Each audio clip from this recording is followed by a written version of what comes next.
कहते हैं कि मकान को घर उसमें रहने वाले बनाते हैं और घर की खुशहाली रिश्तों में घुली मिठास से पैदा होती है और रिश्तों की नींव में पहला पत्थर होता है विश्वास का। विश्वास की नींव में अब लालच के पत्थर भरे जाते हैं, लेकिन लालच की बुनियाद पर खड़ा कोई भी रिश्ता ज्यादा दिनों तक टिक सकता है।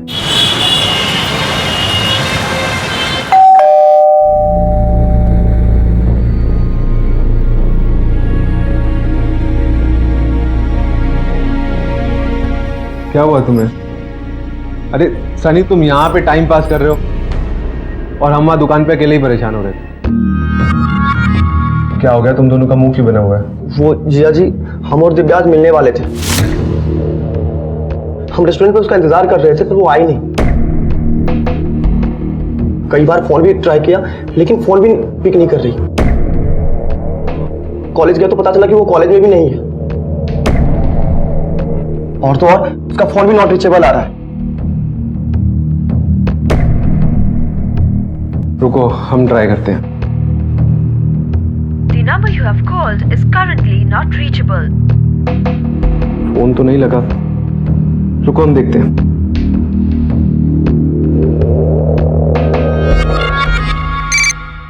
हाँ प्रशांत भैया। सोनू, दिव्या कॉलेज में गई थी क्या? हाँ भैया, कॉलेज ही गई थी। हम खुद ही गए थे उनके पीछे गेट तक, और जब वो चली गई अंदर तब हम वहां से लौटे थे भैया।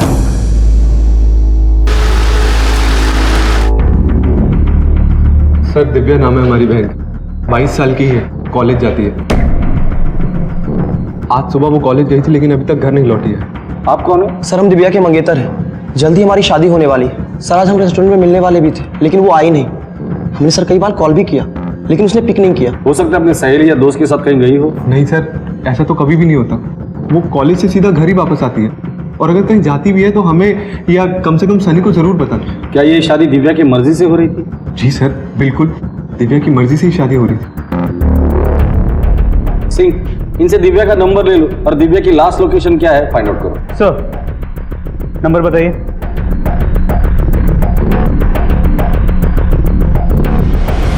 सर, दिव्या की लास्ट लोकेशन चारबाग में ट्रेस हुई। चारबाग? सर, वहाँ तो मेरे बहन और जीजा जी रहते हैं। रंजन नाम है जीजा जी का। आज मैंने उनको फोन किया था लेकिन उन्होंने उठाया नहीं। दोबारा से ट्राई कीजिए, शायद इस बार उठाए। जी sir. The number you have called is currently switched off. Sir, उनका फोन स्विच ऑफ आ रहा है। रंजन के घर चलते, शायद दिव्या वहीं मिल जाए हमें।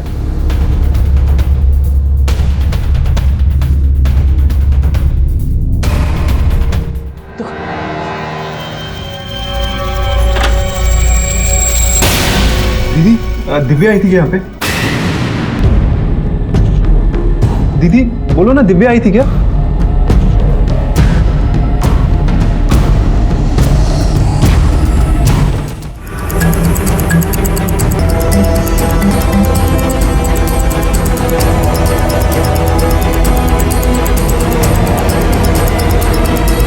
हम मुन्ने की थेरेपी के लिए डॉक्टर के पास गए थे। वापस आके देखा तो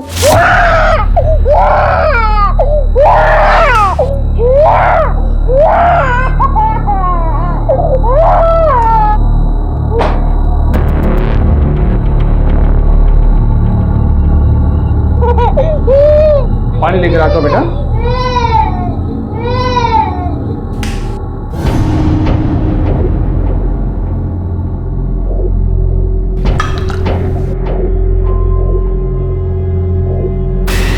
अचानक मेरी नजर बाथरूम में पड़ी तो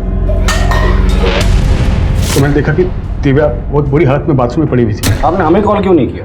सर, मैंने आपको कहा ना कि मैं बहुत डर गया था। एक जवान लड़की की लाश में ऐसे कैसे छोड़ सकता था। मैं आपको फोन करने वाला था सर। दिव्या यहाँ कैसे आई? सर, दिव्या यहाँ आती जाती रहती थी। हमारे 2 बच्चे मिसकैरेज होने के बाद जब हमें तीसरे बच्चे की उम्मीद जागी तो डॉक्टर ने कहा कि प्रेगनेंसी क्रिटिकल है, तो दिव्या रश्मि की देखभाल करने के लिए यहाँ आती जाती रहती थी सर। बस बस बस, और नहीं, अब हमसे और नहीं खाया जाएगा। दीदी, ये तो आपका हिस्सा था ना, अभी मुन्ने का हिस्सा बचा हुआ है। चलिए, आपको पता है ना मुन्ना बहुत कमजोर है, आप खाएंगे नहीं तो हेल्दी कैसे होगा। चलो खाओ। दिव्या इसी घर से कॉलेज आती जाती रहती थी और रुकती भी थी सर, इसलिए मैंने उसे घर की एक डुप्लीकेट चाबी भी दे दी थी। दिव्या यहाँ आने वाली है आज बताया था उसने? हाँ सर, उससे फ़ोन करके हमें बताया था कि वो यहाँ आने वाली है सर। ठीक है, जब तक केस की तहकीकात पूरी नहीं होती आप लोग शहर छोड़ के कहीं नहीं जाएंगे। फॉरेंसिक वालों को बुलाकर बॉडी पोस्टमार्टम के लिए भेज देना। दिव्या के कॉल रिकॉर्ड्स मंगो। रंजन और रश्मि वाकई थेरेपी सेंटर पे गए थे या नहीं, ये भी कंफर्म करो। सर प्रशांत, दिव्या कैसे? प्रशांत, मुझे बहुत डर लग रहा है, मेरा मन बहुत घबरा रहा है। हमें यहाँ अच्छा नहीं लग रहा प्रशांत। हम यहाँ नहीं रहना चाहते। हमें और मुन्ना को यहाँ से ले चलो प्रशांत। हम नहीं रहेंगे।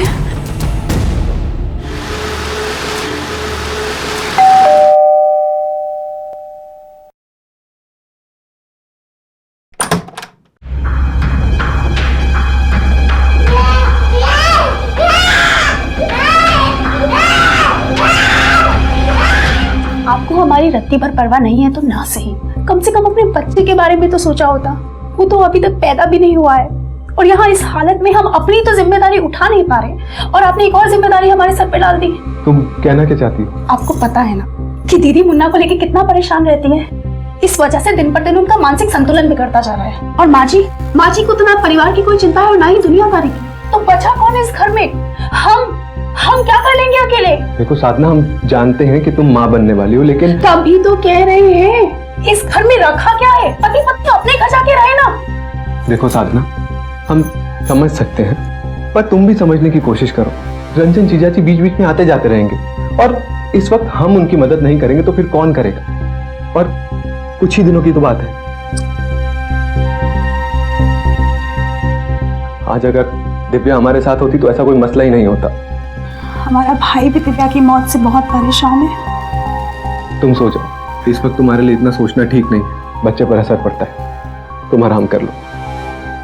अपने जीजा रंजन के घर में दिव्या की लाश का इस तरह और ऐसी अवस्था में मिलना कई सवाल खड़े कर रहा था। एक जवान लड़की का घर में आना और फिर मौत का शिकार हो जाना काफी संदेहास्पद था। पर क्या यह वाकई एक हादसा था या फिर कत्ल को हादसे की शक्ल देकर छुपाया जा रहा था? अब तक जो बातें सामने आई थी उनसे रंजन ही शक के घेरे में था। पुलिस इस इंतहाई संजीदा केस के तमाम पहलुओं की बड़ी बारीकी से जांच कर रही थी। सर, दिव्या के कॉल रिकॉर्ड से पता चला है कि उसके और रंजन के बीच कुछ ज्यादा ही बातें हुआ करती थी। इनफैक्ट उसका आखिरी कॉल भी रंजन को ही था।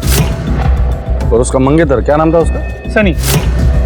दिव्या की सनी के साथ भी बात होती थी लेकिन रंजन के मुकाबले काफी कम। जीजा और साली का एंगल थोड़ा पेचीदा लगता है। सर, कहीं जीजा साली एंगल में कोई राज तो नहीं जिसकी वजह से दिव्या की जान गई हो? हमें आप लोगों से कुछ पूछना है। जी सर, बोलिए। आपके घर में कौन कौन रहता है? हमारी वाइफ साधना और दिव्या भी हमारे साथ ही रहती थी। और वो? सॉरी सर, मैं भूल गया, हमारी माँ है। हमारी माँ भी हमारे साथ ही रहती हैं। और जीजा जी भी आते जाते रहते हैं। रंजन जी, आप अपनी साली के साथ फोन पे बहुत बातें किया करते थे, कोई खास वजह? अपनों से बात करने के लिए किसी वजह की जरूरत थोड़ी ना होती है सर। घर के बड़े हैं हम, बातें सभी से होती है हमारी। आप चाहे तो चेक कर सकते हैं। रश्मि, तुम्हारी बहन दिव्या तुम लोगों के साथ काफी वक्त बिताती थी, लगभग रोज मिलते थे। इसके बावजूद आपके पति और आपके बहन के बीच काफी बातें होती थी फोन पर। आपको कोई आपत्ति नहीं इस बात पर? सर, जब हमारी शादी हुई थी तब दिव्या सिर्फ 14 साल की थी। रंजन उसे अपनी बेटी की तरह मानते हैं, तो अगर वो उससे फोन करते भी थे तो हमें क्या आपत्ति हो सकती है? साधना जी, आपको इस बारे में कुछ कहना है? सर, हम क्या कहें? दिव्या की शादी हमारे भाई सनी से होने वाली थी। हम तो दोनों परिवारों के लिए परेशान हैं।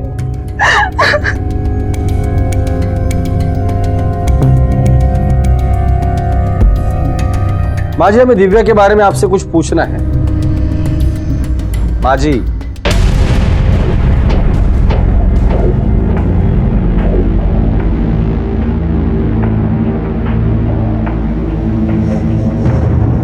फैमिली बड़ी अजीब सी है। माँ को अपनी बेटी के मरने का गम नहीं, पर भाभी इतनी इमोशनल है जैसे ननद नहीं बहन मरी। और ये रंजन, या तो ये बहुत ही मासूम है या तो बहुत ही चालाक। इस फैमिली की पूरी हिस्ट्री निकाल, खासकर इस रंजन की। ये जितना ऊपर है उतना ही नीचे है। सर, इनकी माँ का होना ना होना एक ही बराबर है। ना तो वो कहीं आती जाती है और ना ही उन्हें परिवार और बच्चों से कोई मतलब है। बड़ी ही अजीब किस्म की औरत है। और उस दिन तो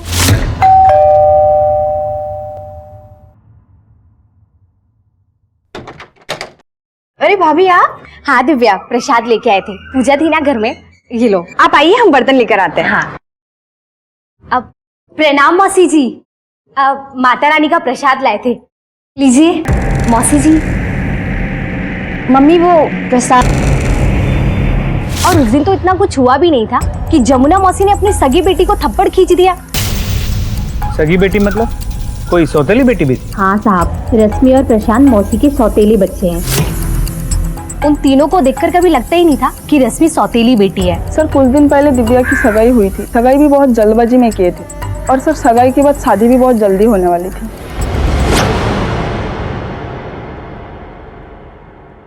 सर, आस पड़ोस के लोगों से पूछताछ की, प्रशांत के पिता ओम प्रकाश ने अपनी पहली बीवी गायत्री के मरने के बाद उसी की छोटी बहन जमुना से शादी की, या ये कह सकते हैं कि जबरदस्ती कराई गई है। इसलिए जमुना इस शादी से नाखुश थी, इसलिए उसने अपना सारा समय पूजा पाठ में लगा दिया। ना किसी से मिलती है, ना किसी से बात करती है, कुछ नहीं। इनफैक्ट कोई उससे बात करे तो भी उसे गुस्सा आ जाता है। मुझे नहीं लगता जमुना का इस सब से कोई कनेक्शन होगा। जी सर। इसके अलावा पता चला कि शादी के पहले रश्मि ने इस पूरे घर को बड़े अच्छे से संभाला हुआ था, लेकिन शादी के बाद 2 मिसकैरेजेस और इस बच्चे की बीमारी के बाद वो मेंटली डिस्टर्ब हो गई। सिंह, पता करो ये प्रॉपर्टी, दुकान, मकान किसके नाम पर है। अक्सर सगे और सौतेलों के बीच प्रॉपर्टी के लेकर झगड़ा होता है। और ये रंजन का क्या सीन है? ओम प्रकाश के मरने के बाद रंजन ने अपने घर के साथ साथ इस घर की भी जिम्मेदारी संभाली। दामाद होने के बावजूद वो बेटे का फर्ज भी निभा रहा और एक परफेक्ट हस्बैंड भी था। बीवी के प्रेगनेंसी के टाइम उसने अपने साइट को हजरतगंज से 4 बाग शिफ्ट कर लिया ताकि वो अपनी बीवी को ज्यादा से ज्यादा समय दे सके। और दिव्या? तो दिव्या की शादी उसकी भाभी के छोटे भाई सनी के साथ तय हुई। एक चट मंगनी पट ब्याह वाला रिश्ता लगता है। सिंह, अक्सर चट मंगनी और पट ब्याह वाले मामले किसी चीज को छुपाने के लिए किए जाते हैं। सर, दिव्या की पोस्टमार्टम रिपोर्ट, इसके मुताबिक 20 तारीख की दोपहर 4 और 4:30 के बीच दिव्या की मौत हुई, सर पे चोट लगने की वजह से। बॉडी पर कोई सेक्सुअल असॉल्ट या मारपीट के निशान? नहीं सर, बॉडी पे कोई हाथापाई या सेक्सुअल असॉल्ट के कोई निशान नहीं। सर, क्या ये हो सकता है कि दिव्या का पाँव बाथरूम में फिसला हो और उसका सर किसी हार्ड ऑब्जेक्ट से टकरा, बेहोश हो गई और एक्सेसिव ब्लीडिंग की वजह से मर गई? सिंह, मौका वारदात पे जो हमें एविडेंसेस मिले थे उसके बुनियाद पर देखा जाए तो ये हो सकता है। सवाल ये है कि कोई 20-21 साल की लड़की नहाते वक्त दरवाजा खुला रखेगी, और अगर ऐसा नहीं हुआ है तो वो क्या वजह थी जिसके लिए दिव्या को नहाते वक्त दरवाजा खोलना पड़ा था? सर, कोई ऐसा तो नहीं कि किसी ने दिव्या को धक्का देके मारने की कोशिश की और इस मर्डर को एक्सीडेंट की शक्ल देके फरार हो गए? सर, जब हम वहां पहुंचे तो रंजन बॉडी को कवर कर रहा। हो सकता है। रश्मि ने हमें बताया कि जब ये हादसा हुआ था तब वो और रंजन बच्चे को लेकर डॉक्टर के पास गए थे। इस बात को वेरीफाई करो। जब ये हादसा हुआ था तब ये सारे लोग कहाँ थे और इनकी मोबाइल लोकेशन क्या थी वो भी पता करो। सर, अपना प्लान तो फेल हो गया, क्या होगा?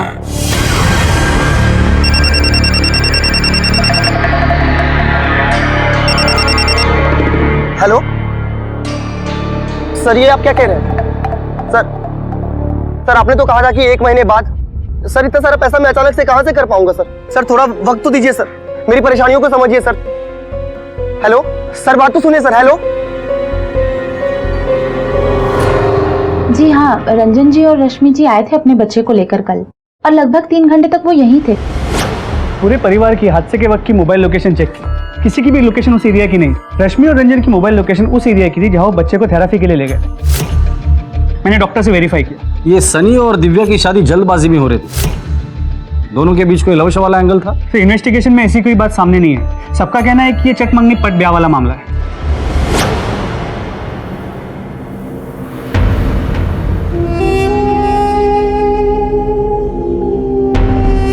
मेरी लाडली बहन दिव्या,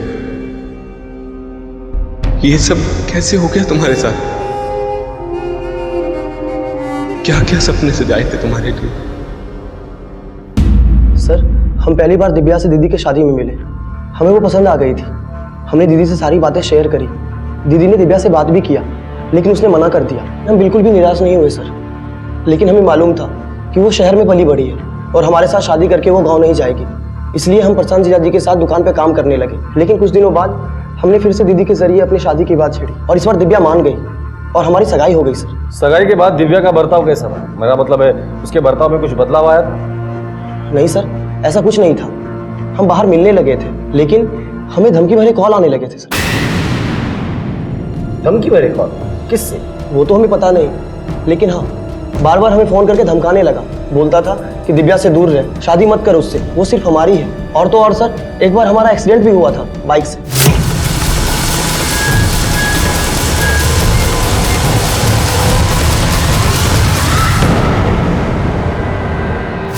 ये देखिए सर, हमें लगता है कि हमारा एक्सीडेंट भी तो धमकाने वाले ने ही किया होगा। पहले तुम्हें धमकी वाले फोन आने लगे, फिर धमकी देने वाले ने तुम्हारा एक्सीडेंट भी करवाया। इतना सब कुछ होने के बावजूद तुमने पुलिस में कंप्लेंट नहीं लिखवाई, क्यों? सर, हम इन पचड़ों में नहीं पड़ना चाहते थे। हमें तो पता है सर कि जो भी सुंदर दिखती है उन लड़कियों के 10 आशिक होते हैं, और हमें किस बात का डर था? हमारे घर वाले तो हम दोनों की शादी को लेकर राजी थे। जिन नंबर से तुम्हें कॉल आते थे वो नंबर है तुम्हारे पास? हाँ सर, हमारे पास सारे नंबर सेव्ड है। ये देखिए। सिंह, इन नंबर्स पे फोन करो और पता करो वो कौन शख्स था जिस पर मजनू का भूत सवार था। सर, कौन से नंबर्स पे बताओ। सर, सन्नी से मिले सभी नंबर्स की डिटेल्स निकाल ली। ये सभी नंबर्स किसी ना किसी पीसीओ के, लेकिन एक ऐसा पीसीओ है जहां से ज्यादा कॉल्स किए गए। लोकेशन? साहब, नंबर यहाँ का आता है, कॉल भी यहीं का होगा। उस आदमी का चेहरा याद है? यहाँ बहुत सारे लोग आते हैं साहब, हर एक का चेहरा याद रखना बहुत मुश्किल है।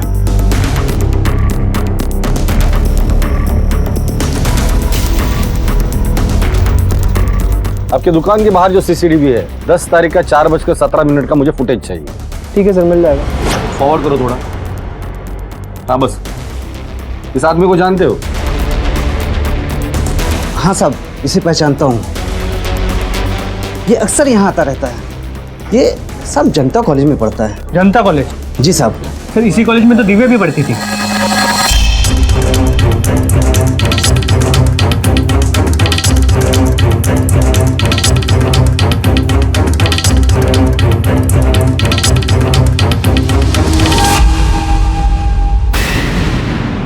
चाय पीने का बहुत शौक है ना तुझे?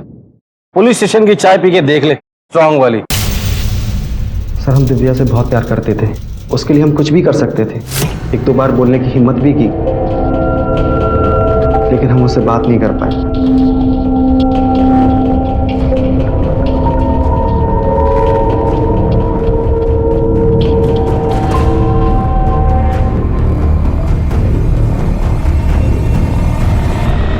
फिर तूने सनी को फोन करके दिव्या से शादी ना करने की धमकी दी। जब वो नहीं माना तो तूने उसका एक्सीडेंट करके उसे मारने की कोशिश की। क्या करता सर, बहुत समझाया उसे, उसने हमारी बात नहीं मानी।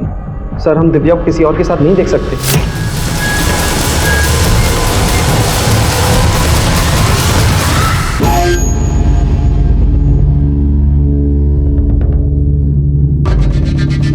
सनी बच गया तो तुम्हारे पास कोई और रास्ता नहीं था, इसलिए तुमने दिव्या को ही मार डाला।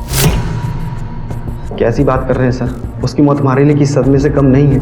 हम उससे बहुत प्यार करते थे सर, हम खुद उसके कातिल को इधर उधर ढूंढ रहे हैं। दिव्या की मौत 20 तारीख को हुई थी। उस दिन तुम 4 से 5 के बीच कहाँ थे? सर, हम कॉलेज में ही थे। इसके कॉलेज में जाके पता करो ये सच बोल रहा है या झूठ। सर,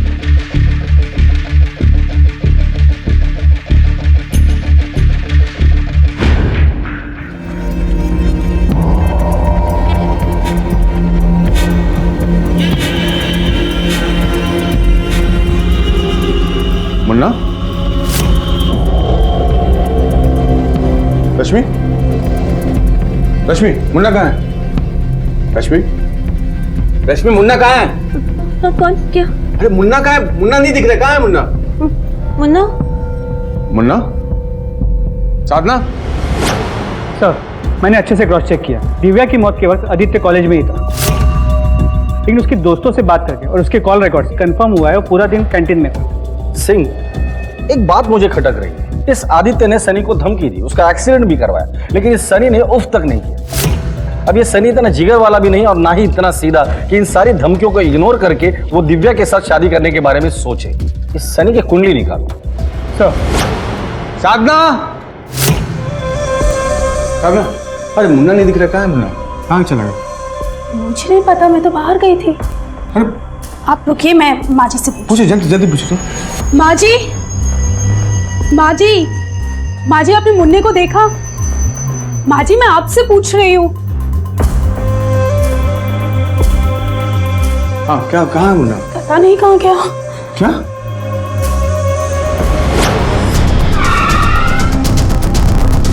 आस पड़ोस की दुकान में पूछताछ करो। सर, यहाँ कब से काम कर रहे हो तुम? बहुत साल हो गया सर, दुकान गोमती नगर में थी तब से हैं हम। और ये सनी भी यही काम करता है? जी सर, पहले वो गांव में रहते थे, लेकिन अब कुछ दिनों से यही काम करते हैं। ठीक है सर, इस सनी के बारे में आस पड़ोस के दुकान में पूछताछ तो कुछ नई और सरप्राइजिंग बातें सामने आई। जैसे? सर हम ये तो जानते हैं कि दिव्या सौतेली थी और इन भाई बहनों के बीच में प्यार बहुत, लेकिन हम ये नहीं जानते कि बाप की पूरी जायदाद दिव्या के नाम पे थी और इसीलिए साधना और सनी दिव्या को अपनी घर की बहू बनाना चाहते थे। इसका मतलब सनी दिव्या को मार ही नहीं सकता। आखिर सोने के अंडे देने वाली मुर्गी को मारने की गलती कोई क्यों करेगा? बिल्कुल सर, और ऊपर से सनी ने मार्केट से करीब 70 लाख रुपए उठाए थे नए बिजनेस के लिए और अब वो लेनदारों के कॉल से परेशान था। लेकिन ये सनी तो प्रशांत के साथ दुकान में काम करता है ना? सर करता तो है, लेकिन वो कम में मानने वाला आदमी नहीं, इसीलिए उसे पैसे वाली बीवी चाहिए थी जिसके भरोसे उसने मार्केट से इतना लोन उठाया था। भाई साहब आपने मेरे बच्चा को देखा क्या? छोटा सा वो मुन्ना।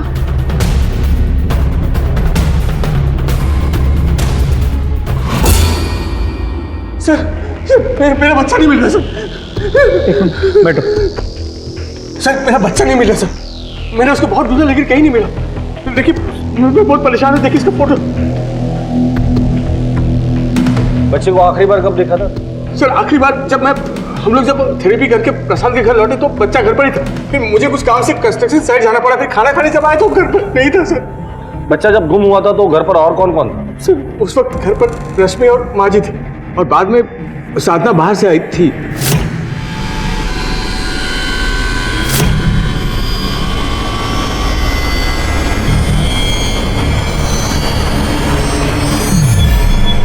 बस यही दिन देखना बाकी रह गया था। बच्चे का ख्याल भी रखो और ऊपर से ताने भी सुनो कि बच्चा मैंने खो दिया। साधना जी यहाँ वहाँ की बातें करने के लिए वक्त नहीं हमारे पास। सीधा सा सवाल पूछा है, सीधा सा जवाब दीजिए। सर हमने सुबह बच्चे को खुद दूध पिलाया था, उसके बाद हमने उसे नहीं देखा। बच्चा गायब हुआ तब आप कहाँ? सर हम पेट से हैं, चाट खाने का मन हुआ, प्रशांत को कॉल किया तो उनका फोन नहीं लगा, इसलिए सोचा कि खुद जाके नुक्कड़ की दुकान से चाट खा लेते हैं। अगर आप लोगों को हम पर जरा भी शक है तो आप जाके खुद पूछ लीजिए उस दुकान वाले से।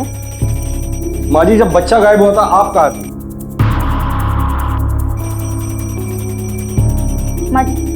माँ जी मुंह बनाने से नाती नहीं आ जाएगा।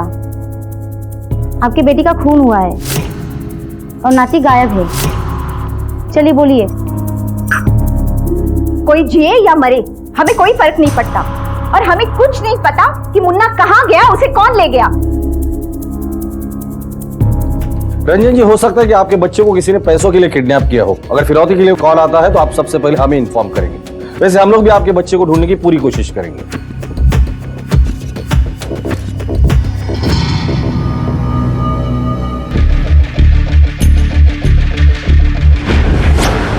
चाट वाले से कंफर्म किया, जब बच्चा गायब हुआ साधना उसी के दुकान पे थी।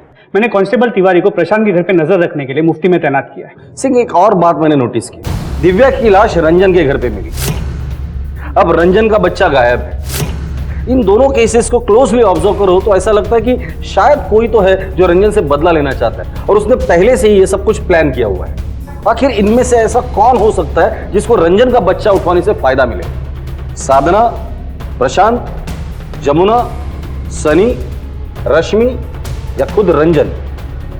सर अगर ये किडनैपिंग रैंसम के लिए हुई तो सबसे पहला शक सनी पे जाता है, क्योंकि पैसों की सबसे ज्यादा जरूरत इसी को है और दिव्या की मौत से सबसे बड़ा नुकसान इसी का हुआ। हो सकता है अपने 70 लाख का कर्ज चुकाने के लिए इसने ये किडनैपिंग की। रंजन को अभी तक रैंसम के लिए कॉल नहीं आया। एक काम करो, इस सनी पे 24 घंटे नजर रखना, एक कांस्टेबल उसके पीछे लगा दो। ये कहाँ जाता है, किससे मिलता है, क्या बात करता है, क्या खाता है, क्या पीता है, सारी इंफॉर्मेशन मुझे चाहिए। सर एक ही परिवार में पहले एक जवान लड़की दिव्या की मौत हुई, वो भी अपनी ही बहन के घर में, और फिर उसी बहन रश्मि का बच्चा भी गायब हो गया। एक ही घर में हो रहे ये हादसे क्या संकेत दे रहे थे? सर कल रात से हमारे पति का कुछ पता नहीं चल रहा। सर वो रात को घर पर भी नहीं आए। क्या? समझ नहीं आ रहा क्या करें। अब बैठिए।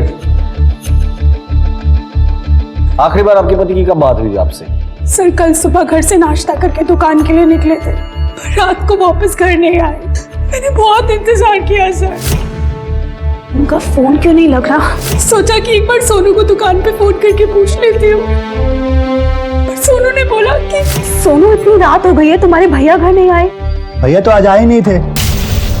ठीक है आप जाइए, हम ढूंढने की कोशिश करें। सही हमारे पति का फोटो। प्रशांत की कॉल रिकॉर्ड निकालो और आखिरी लोकेशन क्या थी ये पता करो, और ये फोटो सारे पुलिस स्टेशन में सर्कुलेट करो। सर प्रशांत की मोबाइल लोकेशन हिस्ट्री चेक की, उसका फोन आखिरी बार उसके घर के पास ही एक्टिव था। सर मेरे बेटे का कुछ पता चला सर? पहले आपकी साली दिव्या की मौत हुई, फिर आपका बेटा गायब हुआ, और अब आपका साला प्रशांत गायब। उसके बारे में आपने कुछ भी नहीं पूछा हमें। सर मैं अपने बेटे को ढूंढने में लगा हुआ हूँ। हाँ, मुझे पता चला कि प्रशांत भी गायब है, और सर प्रशांत को ढूंढना तो आप लोगों का काम है। रंजन साहब, हमारा काम क्या है हमें अच्छी तरह पता है। अब जाइए, हम ढूंढ लेंगे उसे। जाइए।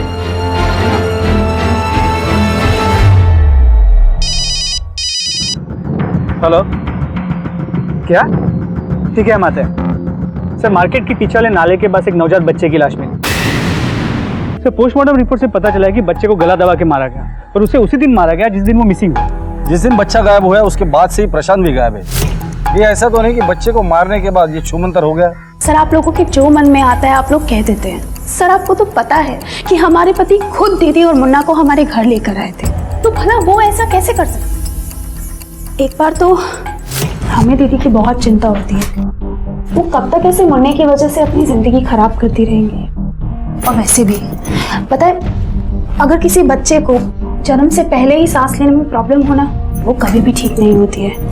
और हम क्या कह रहे थे, हमारी मौसी जी कह रही थी एक इंजेक्शन होता है जो डॉक्टर मरीजों को लगाता है और उससे उनको मौत दे दी जाती है। क्या कहते हैं उसको, मर्सी किलिंग। हाँ, अगर आगे से ऐसी बात जुबान से निकाली तो जुबान काट के हाथ में दे देंगे। और कौन सी मौसी है वो तुम्हारी? हाँ, हम भी पूछते हैं उनसे कि बच्चों के साथ, अपने बच्चों के साथ कोई ऐसा करता है क्या? सर हमारे पति ऐसा कर ही नहीं सकते थे। वो तो मुन्ना को इतना चाहते थे, इतना प्यार करते थे, वो कैसे मारेंगे उसे? पुलिस के सामने अब दो नए केस थे, दिव्या की मौत और अब मुन्ना की मौत। कौन था इस सब के पीछे?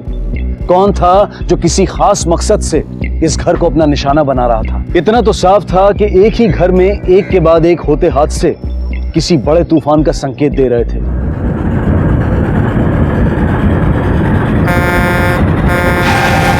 एक ही घर में 3 मौतें हो चुकी थी। दिव्या की मौत की गुत्थी ज्यों की त्यों थी, उसके बाद रंजन के बच्चे की लाश मिली, और अब प्रशांत की रोड एक्सीडेंट में मौत हो गई थी। पर क्या यह वाकई में एक रोड एक्सीडेंट था, या फिर इस मौत को एक्सीडेंट की आड़ में छिपाया जा रहा था? क्यों एक सिलसिला चल पड़ा था मौत का, तबाही का इस घर में? पोस्टमार्टम रिपोर्ट के हिसाब से प्रशांत की मौत एक्सीडेंट से तो हुई थी, लेकिन एक खास बात सामने आई। क्या? प्रशांत के सर पे कई घाव मिले, और एक घाव काफी ताजा है। लगता है कि उसके मरने से पहले उसके सर पे किसी ने वार किया था। भले प्रशांत की मौत एक्सीडेंटल डेथ है, लेकिन ये महज एक्सीडेंट का केस नहीं लगता। प्रशांत की मौत से सबसे ज्यादा फायदा सनी का होने वाला था। दुकान तो प्रशांत की थी, हो सकता है कि सनी ने प्रशांत को मारा हो ताकि बाद में वो दुकान अपनी बहन साधना से हथिया ले। पैसों की जरूरत उसी को है, जमी जमाई दुकान भी मिल जाती और सर से सारा कर्ज भी उतर जाता। उठाकर लेकर आओ इस सनी को, हमारे स्टाइल से पूछताछ करते हैं। सर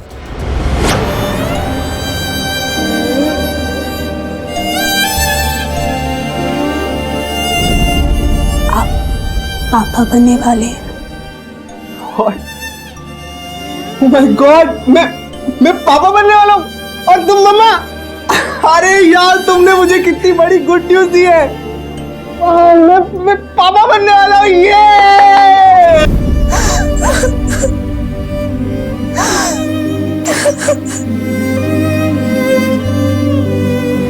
सर, हम क्यों मारेंगे अपने जीजा को? हम तो अपने बहन से बहुत प्यार करते हैं, और मारना तो बहुत दूर की बात है सर। हम कभी ऐसा सोच भी नहीं सकते। प्रशांत जीजा जी के लापता होने के बाद पूरा टाइम हम शॉप पे ही रहते हैं। फिर भी आपको भरोसा नहीं तो आप सीसीटीवी फुटेज चेक कर सकते हैं, या फिर सोनू से पूछ सकते हैं सर। दुकान पे कितने घंटे रहते हो? करीब 14 घंटे। 14 घंटे। तो सनी साहब, ये सीसीटीवी फुटेज और सोनू, ये 14 घंटों का हिसाब दे सकते हैं। अब बचे 10 घंटे। 10 घंटे किसी को मारने की प्लानिंग करने के लिए काफी होते हैं। सर, बाकी के समय के लिए आप हमारे दोस्तों से पूछ सकते हैं। कुछ दिनों से हम पैसों को लेकर बहुत परेशान रहते हैं सर। इस बार सनी की बात सही नहीं। सिंह, एक ही परिवार के 3 लोगों की मौत होती है। कुछ ना कुछ तो है जो हमसे छूट रहा है। एक काम करो, प्रशांत का एक्सीडेंट जिस रोड पर हुआ था वहां जितने भी सीसीटीवीज हैं, चाहे वो घर के हो, दुकान के हो, रास्ते के, सबकी फुटेज मुझे चाहिए। सर, रही बात रंजन के बेटे की, तो रंजन और रश्मि अपने बच्चे को लेकर थेरेपी सेंटर गए थे। एक बार इस थेरेपी सेंटर चलकर पता करते हैं कि वाकई में रश्मि और रंजन वहां आए थे। जी सर, मुझे अच्छे से याद है। उस दिन रश्मि अकेले आई थी बच्चे को लेकर, और ऐसा पहली बार हुआ कि रंजन जी साथ नहीं थे, नहीं तो वो हमेशा साथ आते थे। क्या आप बता सकती हैं कि रश्मि अपने बच्चों को लेकर कितने बजे यहाँ से गई थी? 1 मिनट सर, मैं चेक कर लेती हूँ। Around 1:30 PM। इसके बाद ही मेरी एक और अपॉइंटमेंट भी थी। Thank you. सर हमेशा तो बच्चे के साथ ही आती थी, उस दिन बच्चे के साथ नहीं थी और मैंने पूछा तो अरे रश्मि तेरा मुन्ना कहाँ है? कोई जवाब नहीं दिया साहब और चली गई। प्रशांत के केस ने एक दर्दनाक खुलासा किया है। सर आपको पता चला सर किसने मेरे बच्चे के साथ ऐसा किया सर? रंजन जी, इस सवाल का जवाब तो आपकी बीवी रश्मि भी आपको दे सकती है। रश्मि जी बताइए रंजन जी को कि आपके बेटे की मौत कैसे हुई और किसने मारा उसे।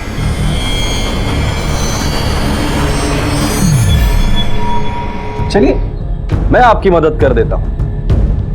आपके बच्चे की मौत 2 सवा 2 के बीच हुई थी। उस वक्त बच्चे के साथ कोई नहीं था क्योंकि बच्चा घर पर था ही नहीं।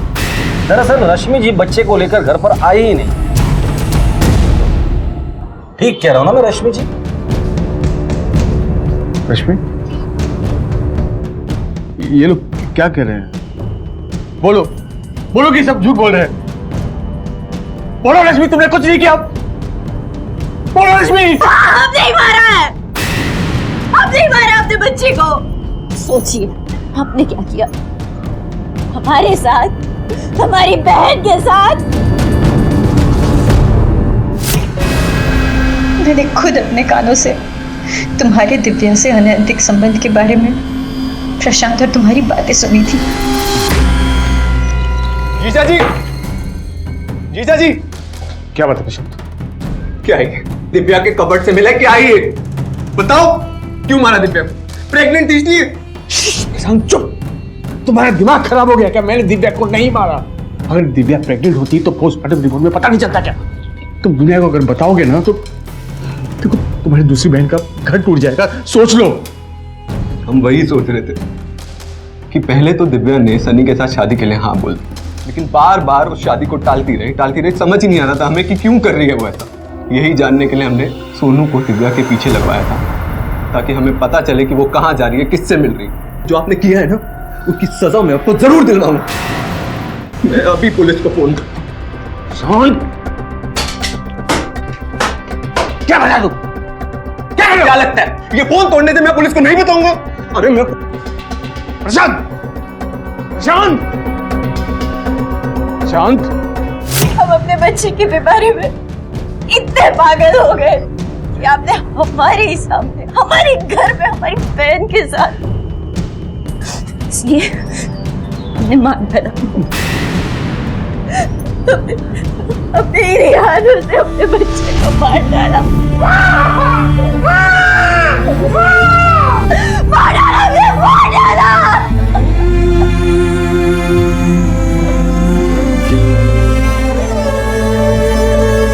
ऊपर से साधारण से दिखने वाले इस परिवार के अंदर चल रही उथल पुथल अब खुलकर सामने आ गई थी। सगे और सौतेले रिश्ते बाहर आ चुके थे, लेकिन इतना सब कुछ होने के बावजूद इस घर की मुखिया जमुना पर इसका कोई असर नहीं पड़ा था। आखिर क्यों? पहले दिव्या की मौत, फिर बच्चे की, और अब प्रशांत की मौत ने पुलिस की नींदें उड़ा दी। तहकीकात से ये बात साफ हो गई थी कि एक मां ने ही अपने पति की बेवफाई के तनाव में अपने बीमार बच्चे की हत्या कर दी। पुलिस को अब भी दिव्या और प्रशांत की मौत का राज जानना था। हाँ, मैं मानता हूं मेरा अफेयर था दिव्या के साथ।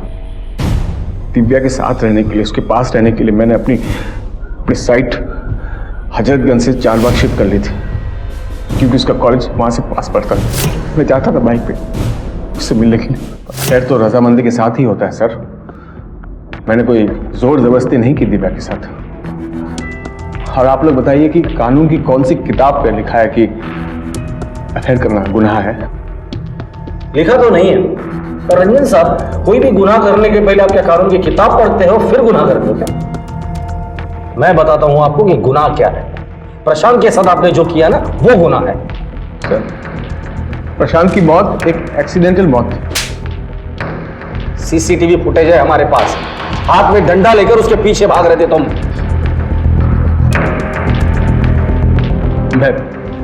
मैं बताता हूं सर क्या हुआ था। प्रशांत, प्रशांत रुक जा। क्या रुकूं मैं? तुमने दिव्या को मारा है। जो नजदीकियां दिव्या के साथ दिखा रहा था ना, वही नजदीकियां अपने घर वालों के साथ दिखाई होती ना, तो आज ये दिन देखना नहीं पड़ता। सर चौंकाने वाली बात यह है कि इन्वेस्टिगेशन के दौरान प्रशांत और सोनू ने हमें दिव्या और रंजन के अफेयर के बारे में नहीं बताया और ना ही सोनू का दिव्या का पीछा करने वाली बात बताई। अगर ये सोनू दिव्या का पीछा कर रहा था तो सोनू की मोबाइल लोकेशन निकाल। प्रशांत तो अपनी बहन की इज्जत बचाने के लिए चुप बैठा होगा, ये सोनू किसकी इज्जत बचा रहा है? पता करो कि जिस दिन दिव्या की मौत हुई थी इस सोनू की मोबाइल की लोकेशन क्या थी। सर हम सच करें साहब, हमको कुछ नहीं पता है। तेरे मोबाइल में दिव्या के बहुत सारे वीडियोस मिले हैं, जहां दिव्या की मौत हुई थी तेरे मोबाइल की लोकेशन भी वही दिखा रही थी, और ये सबूत काफी है तुझे दिव्या मर्डर केस में अरेस्ट करने के लिए। देख, जितनी तेरी उम्र नहीं है ना, उतने केसेस सॉल्व किए मैंने। वो सब उस दिन तो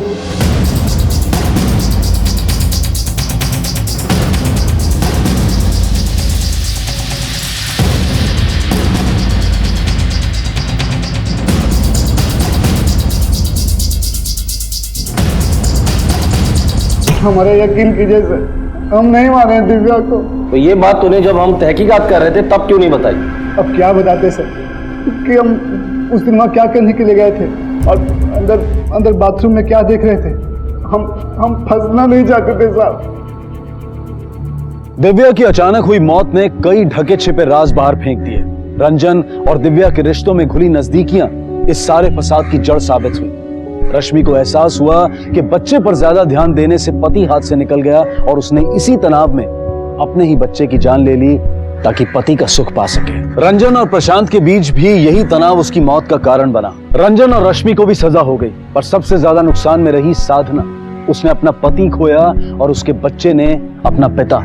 जमुना ने अगर परिवार की बागडोर सही तरीके से संभाली होती तो आज ये परिवार इस अशांति का शिकार नहीं होता। हमने हमेशा कहा है कि जो है उसमें खुश रहें और जो पाना चाहते हैं उसके लिए कड़ी मेहनत करें। विलास, तुम जल्दी से बाबा को लेके आओ, तब तक मैं अंदर जाती हूँ। ठीक है। साहब। हाँ बोला। एक कंप्लेंट लिखवानी है। किस बारे में? मेरी बहन के गायब होने की। ठीक है, आई। चल मेरी बात सुन, आज जो भी बात करना वहां कर लेना, अभी ज्यादा देर हम नहीं रुक सकते। कौन गायब हुआ है? साहब, मेरी ताई। ये दोनों कौन है? ये मेरे बाबा है,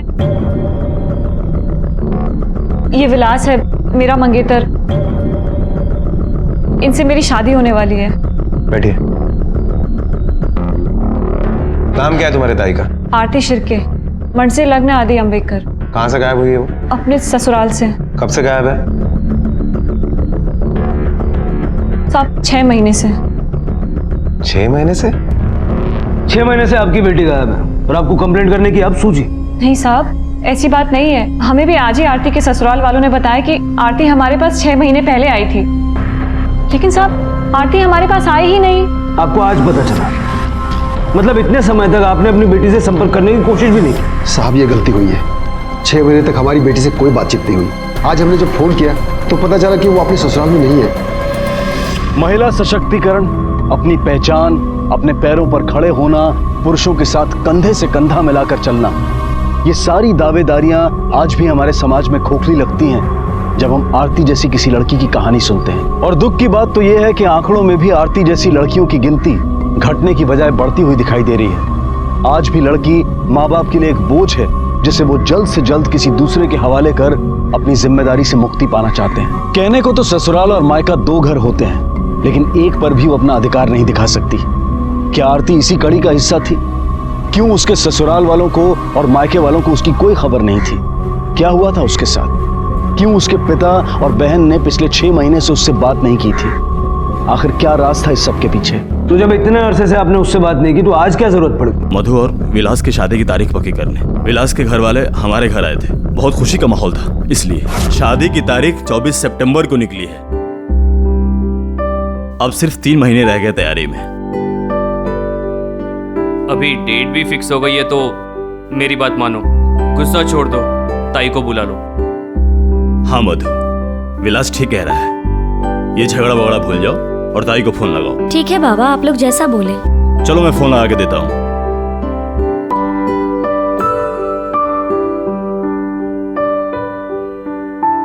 ये लो, लग गया।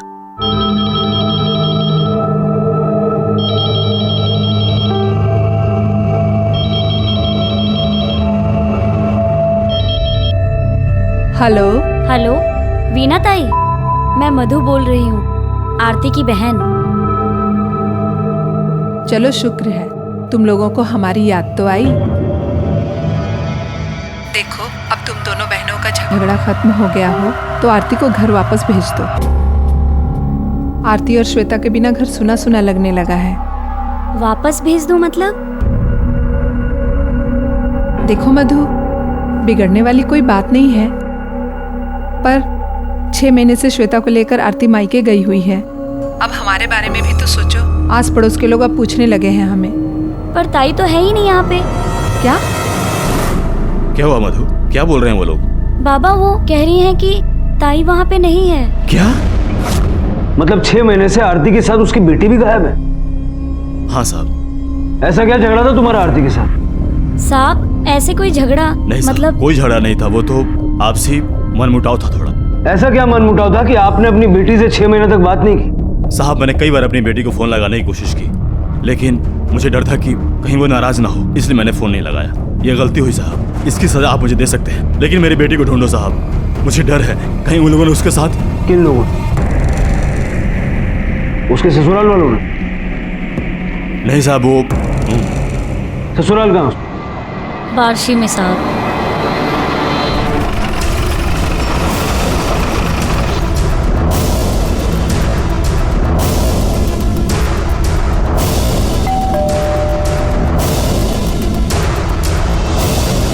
जी कहिए। कायदर साहब, आपकी बहू आरती 6 महीने से लापता है। आप लोगों ने मिसिंग कंप्लेंट क्यों नहीं लिखवाई? साहब कंप्लेंट तब करते जब हमें पता होता।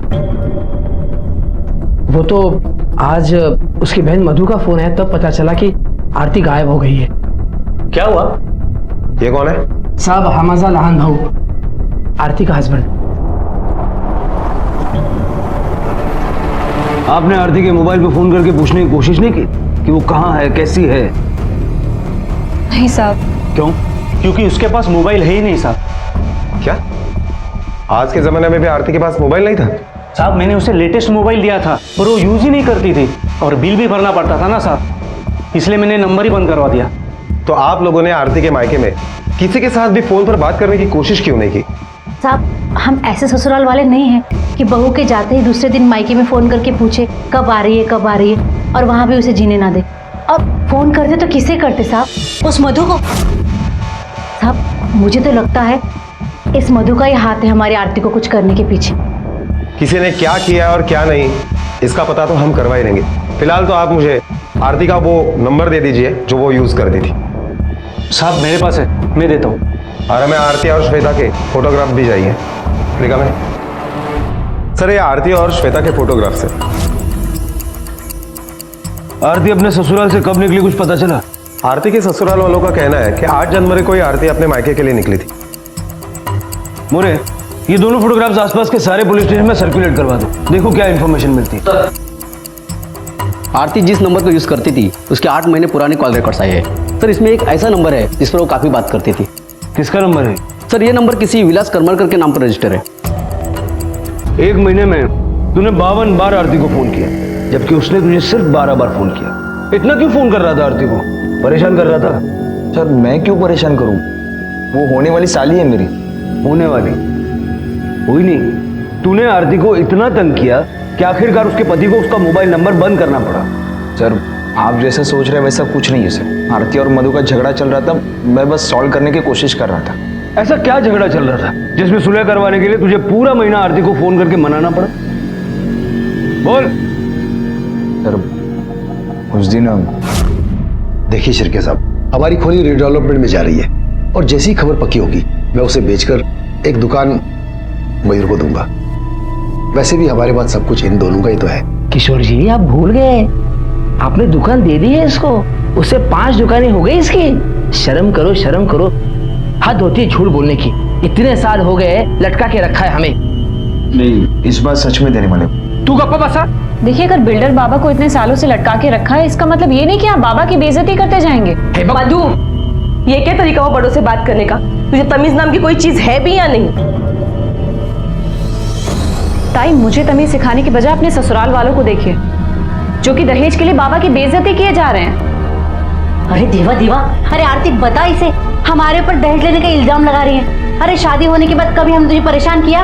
कभी पूछा दहेज के लिए? अरे हमें क्या पता पूछा है कि नहीं पूछा है, लेकिन हम जब भी यहाँ आते तब आप ऐसे ही हमारी बेइज्जती करते रहते हैं। मधु, क्या बक रही है तू? अगर तुझे तमीज नाम की कोई चीज है नहीं तो यहाँ से निकल जा, फिर यहाँ आने की कोई जरूरत नहीं है। ठीक है, नहीं आऊंगी, लेकिन आप भी हमारे घर मत आना, रहिएगा अपने इज्जतदारों के साथ। तू होती कौन है मुझे रोकने वाली? वो घर तेरा नहीं बाबा का है। एक नहीं 1000 बार आऊंगी मैं। नहीं आती, नहीं जाओगी तुम वहाँ, और आइंदा इसकी शक्ल देखने के लिए भी तरसोगे तुम लोग। कभी नहीं आएगी वो। साहब, मुझे पता था कि विलास ताई को फोन करता था, लेकिन उसे लगता था कि अगर हम दोनों बहनों का झगड़ा खत्म नहीं हुआ तो हमारी शादी की डेट आगे बढ़ सकती है। मतलब विलास को समझ में आ गया था कि आरती मानने वाली नहीं है, और इसीलिए उसने आरती को गायब कर दिया। साहब, विलास ऐसा नहीं कर सकता। वो हम दोनों बहनों के बारे में कभी बुरा नहीं सोच सकता। मुरे, मेरे करियर का ये पहला ऐसा मिसिंग केस है जो इतना पेचीदा है। सर, मुझे लगता है कि ये दोनों फैमिलीज हमसे झूठ बोल रही है, क्योंकि ये बात हजम नहीं हो रही है कि पिछले 6 महीने से किसी ने भी आरती की पूछताछ करने की कोशिश नहीं की। सर, कहीं ऐसा तो नहीं कि ये केस मिसिंग का ना होकर किडनैपिंग का हो? नहीं मुरे, अगर ऐसा होता तो फिरौती का कॉल जरूर आता। सर, अगर ऐसा है तो ये भी हो सकता है कि आरती का किसी के साथ अफेयर चल रहा हो और आरती अपनी मर्जी से उसके साथ चली गई हो। मुरे, अगर आरती मयूर को छोड़ के किसी और के साथ रहना चाहती थी तो अपनी बेटी को क्यों साथ ले गई? सच कुछ और ही है, और इतना तय है कि आरती के साथ जो कुछ भी हुआ वो सोलापुर और बार्शी के बीच में हुआ। जरा पता करो 8 जनवरी को कोई ऐसा रोड हादसा हुआ है क्या जिसमें 6-7 साल की बच्ची और उसकी मां इन्वॉल्व हो? Okay sir.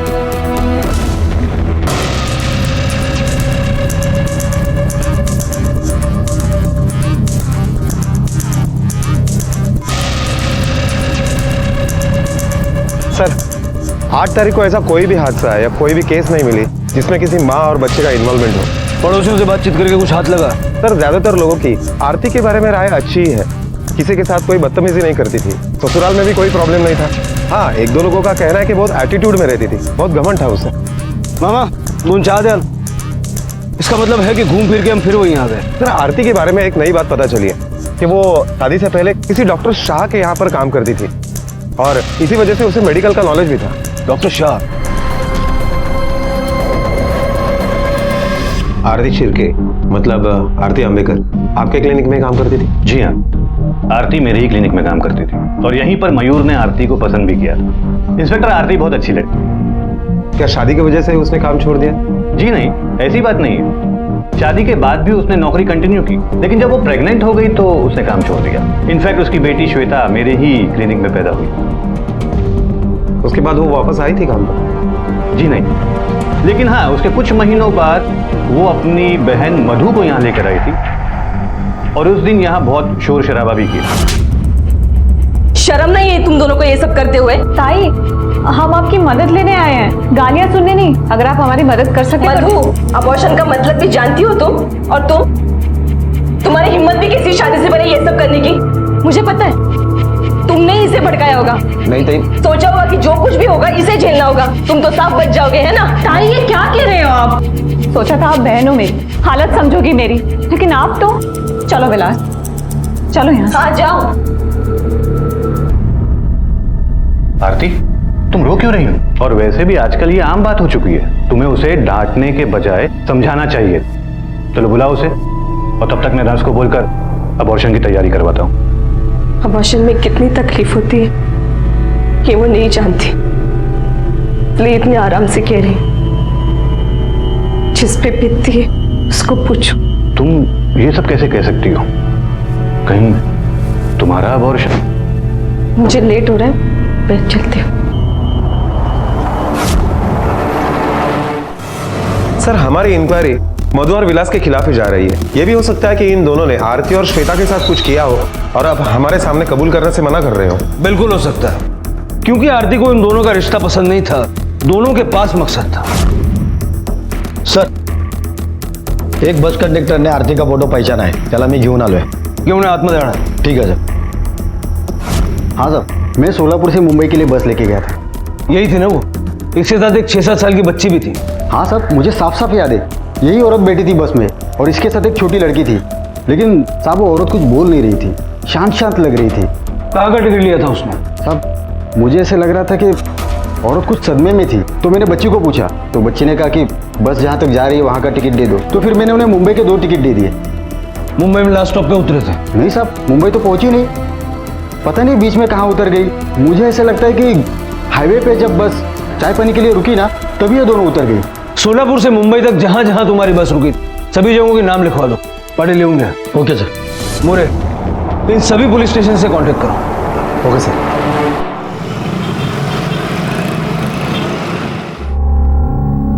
तुम लोग यहाँ क्यों बैठे हो? क्या पकड़ के रखा है? नहीं बाबा, पकड़ा नहीं है, वो बस बैठा के रखा है। क्यों? ये क्या मजाक बना के रखा है? आओ मेरे साथ। क्या हुआ, क्यों चिल्ला रहे हो? साहब, मुझे आपसे बात नहीं करनी, मुझे बड़े साहब से बात करना है। क्यों शोर मचा रहे हो? क्या हुआ? मुझे बड़े साहब से मिलना है। इन लोगों को क्यों बुला के रखते हैं आप? क्या जुर्म किया इन लोगों ने? देखिए, ये पुलिस स्टेशन है, आवाज कमी करा। साहब, ये गुंडागर्दी है, नाइंसाफी है। एक तो 6 महीने से मेरी बेटी गायब है और ऊपर से मेरी बेटी और दामाद को रोज पुलिस स्टेशन बुलाकर से बिठा के रखते हैं। देखिए साहब, अगर आप मुझे बड़े साहब से नहीं मिलाएंगे तो मैं अपनी जान दे दूंगा यहाँ। बाबा, आप शांत हो जाइए। बाबा, आप समझने की कोशिश कीजिए, पुलिस अपना काम कर रही है। अरे क्या काम करती है? हम गरीबों को और दबाती है, हमारा दुख दूर नहीं करती है। 3 दिन से मैं सोया नहीं हूँ, पता नहीं किस हाल में मेरी बेटी होगी, कहाँ होगी, कोई फिक्र नहीं कर रहा उसकी। आपको अपनी बेटी की बहुत फिक्र है ना? 3 दिन से आप सोए नहीं हैं, शायद खाना भी नहीं खाया होगा। लेकिन इन 3 दिनों में अपनी नातिन के बारे में न तो आपने पूछा न बताया। ऐसा क्यों? जवाब नहीं है। आपकी बेटी को तो हम ढूंढ निकालेंगे, लेकिन उसके लिए आपको और इनको जब भी जरूरत पड़ेगी यहाँ बुलाएंगे। और जब तक हम ना कहें आप लोग शहर से बाहर नहीं जाएंगे। अभी जाइए। चलो। मोरे, ताज्जुब की बात, 6 महीने से आरती अपने ससुराल से गायब है। उसके ससुराल वाले और मायके वाले आरती को ढूंढने की बात तो कर रहे हैं, लेकिन किसी को श्वेता की नहीं पड़ी। उनके परिवार का इकलौता बच्चा गायब है और कोई उसका जिक्र तक नहीं कर रहा। Thank you sir.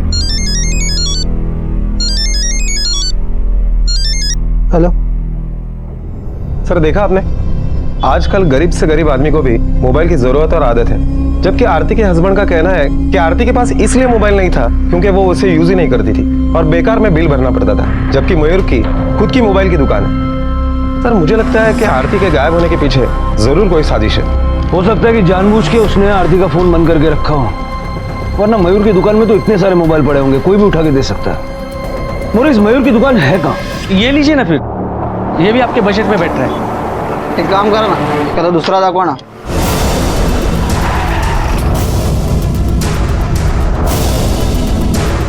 एक काम करा ना, क्या 10 मिनट नहीं आना, नया स्टॉक आने वाला, मैं आपको अच्छा दिखाता हूँ मोबाइल आपको। हाँ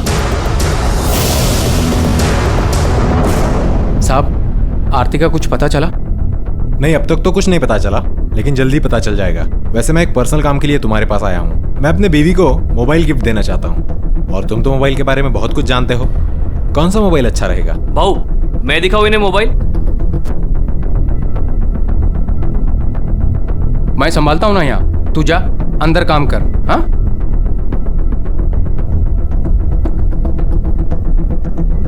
साहब, अब बीवी को मोबाइल देना है तो बेस्ट क्वालिटी का ही देना चाहिए ना साहब। और वैसे भी आजकल मोबाइल का ही तो पैसा लगता है। आजकल सिम कार्ड तो फ्री आता है, आप प्रीपेड लीजिए ना, इनकमिंग तो फ्री है ही।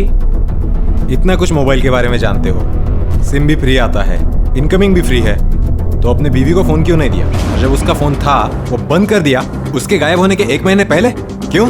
देखिए साहब, आप क्या हुआ, अंदर जाकर काम कर। देखिए साहब, आप झूठ मूठ फंसा रहे हैं मुझे। मैंने आरती को लेटेस्ट मोबाइल ही दिया था, लेकिन उसने। ठीक है, पानी तेरे लिए लेटेस्ट मोबाइल लाया हो, एकदम लेटेस्ट। अरे वाह, हमें तो कभी फोन नहीं लाया, और अपनी बीबी के लिए इतना महंगा फोन। मयूर, लग्नानंतर बदलला आहेस ना तू? वहिनी, तुम्हीच ठेवा मोबाईल। वैसे भी मुझे कोई जरूरत नहीं है। मैं तो बोल रही हूँ कि मेरा नंबर बंद करवा दो, कशाला उगाचच खर्च। बाबा, बाबा आरती बोलते हैं, कैसे हो आप? मधु कैसी है?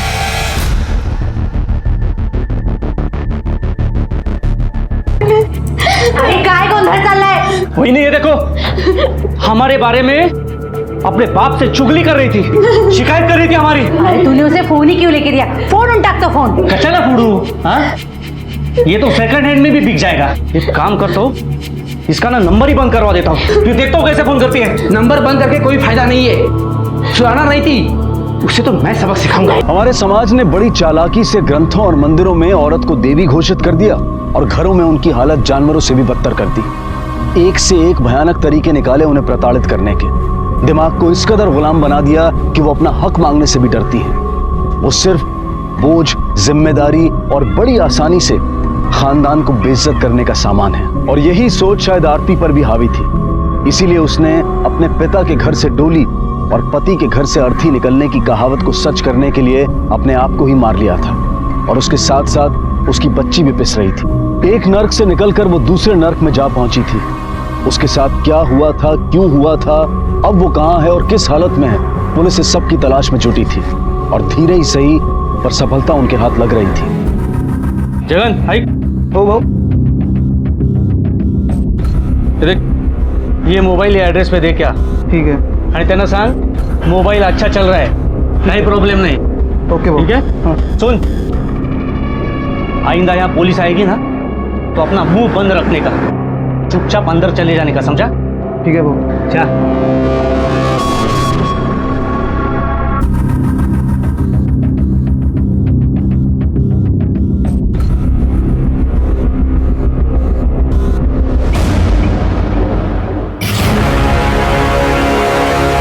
सगळं काही खरं सांगायचं, वरना यहाँ से साबुत नहीं जाएगा तू। साहब क्या बताओ साहब, मुझे तो मालूम भी नहीं आप क्या पूछ रहे हो साहब। मैं समझाता हूँ क्या बोलना है। मयूर की दुकान पे काम करता था ना तू, उसके घर भी आता जाता होगा, बहुत कुछ देखा सुना होगा। जो कुछ भी जानता है ना वो सच सच बता, वरना श्वेता और आरती को गायब करने के जुर्म में अंदर कर दूंगा। साहब मैं क्यों आरती वहीनी को गायब करूंगा साहब, वो तो कितनी अच्छी थी साहब। जब भी भाव के लिए डब्बा लेके आती थी तो मेरे लिए भी डब्बा लाती थी साहब। पर पिछले 2 साल से उन्होंने दुकान में आना बंद कर दिया साहब। तो भाव का डब्बा लेने मैं ही घर पे जाता था। एक दिन जब घर पे डब्बा लेने गया तो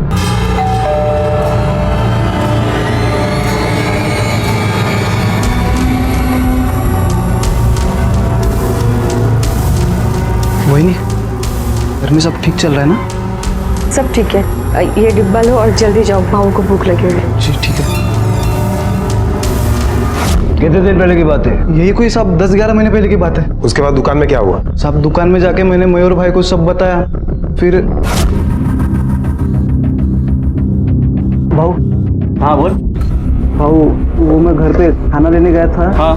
तो मैंने देखा कि आपके भाऊ आरती भाभी को जबरदस्ती कर। साले,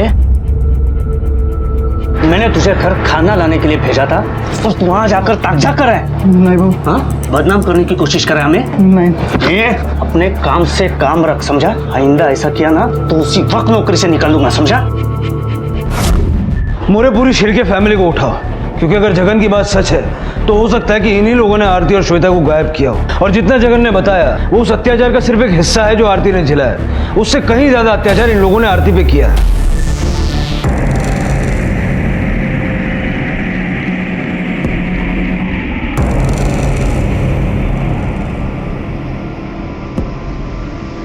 क्या हुआ? असे घाबरलेले का दिसत? घाबरू नको तो काय करू, वो कमीनी पेट से है। क्या क्या क्या? मुझे क्या पता किसका बच्चा है वो? आपका भी हो सकता है। देख, बच्चा किसी का भी हो, वो बच्चा नहीं चाहिए। जगन ने हमें सब कुछ बता दिया है। अब तुम लोग शुरू से बताओ, क्या किया तुमने आरती के साथ? मोरे ये लोग ऐसे नहीं मानेंगे, इनसे अपने तरीके से बोलो। हमने कुछ नहीं किया। मारो। सब मत मारे साहब, मैं बताती हूँ। सब हमने कुछ नहीं किया। वो पागल हो गई थी और पागलपन के दौरे में अपनी बेटी के साथ घर छोड़ के चली गई। पागल हो गई थी या तुमने पागल कर दिया? वो पागल क्यों हुई थी इसका पता भी हम लगा लेंगे। तू ये बता, तेरी बेटी भी लापता हुई है लेकिन तुझे उसकी फिक्र नहीं होती, क्यों?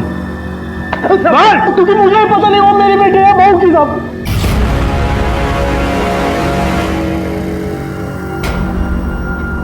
चल अब इतना बता दिया तो बाकी भी बता दे, छुपाने के लिए कुछ रहा नहीं अब। अरे मयूर, क्या झूठ बोल रहा है तू? बोल, तेरा भाव आरती के साथ जबरदस्ती करता था ना? हाँ, वो आरती का रेप करता था, लेकिन तू चुप रहा क्यों? पर बाबा तो बोल रहे हैं ना कि वो पैसे दे देंगे। कभी देना पैसे? तुम हमेशा सिर्फ यही कहती हो। जिसने आज तक पैसे नहीं दिए वो क्या अब पैसे देगा? मयूर कुछ तो बोलो ना, तुम चुपचाप क्यों बैठे हो? मैं क्या बोलूं? सही में बोल रहे हैं ये दोनों। तेरे बाबा बेवकूफ तो बना रहे हैं हमें। और एक बात सुन, ये दोनों सिर्फ मेरे भाई और भाभी नहीं है, बल्कि मेरे आई बाबा है जिन्होंने पाला है मुझे आज तक। बहुत एहसान किया है इन्होंने मुझ पर। तुम लोगों के अत्याचार की वजह से जब वो पागल होने लगी तो तुमने उसे घर से भगा दिया? नहीं साहब, हमने उसे नहीं भगाया। वो कब चले गए हमें पता नहीं। मोरे, इनको इतना मारो कि इनकी सारी हेकड़ी निकल जाए। इनको समझ में आना चाहिए कि एक मासूम लड़की के साथ इन्होंने क्या किया है।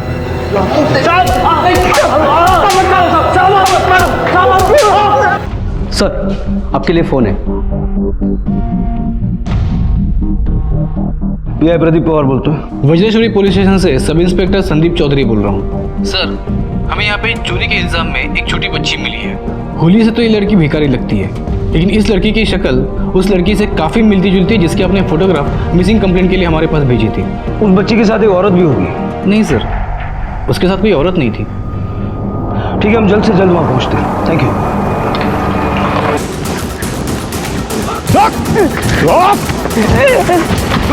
ठीक तरह से चल नहीं सकता, भगते रोक।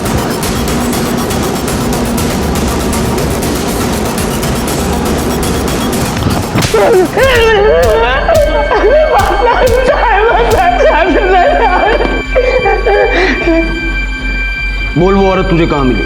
शुरू से लेकर के अब तक की पूरी कहानी बता, वरना तेरी एक टांग टूटी है, दूसरी हम तोड़ देंगे। बता दो सब, बता दो। वो आरती सब पहले से ही पागल थी। तेरे जैसे घटिया लोगों की वजह से डिपार्टमेंट का नाम खराब होता है। हेलो, क्या सर, आरती हॉस्पिटल से भाग गई। क्या? जो औरत अपने पैर पे खड़ी नहीं हो सकती वो भाग कैसे गई? सर, शिर्के फैमिली तो लॉकअप में बंद है और राजू और शांताराम भाई हमारे पास ही है, तो ये काम किसका हो सकता है? मधु और विलास हॉस्पिटल ले जाओ। साहब, लेके जाओ इसको।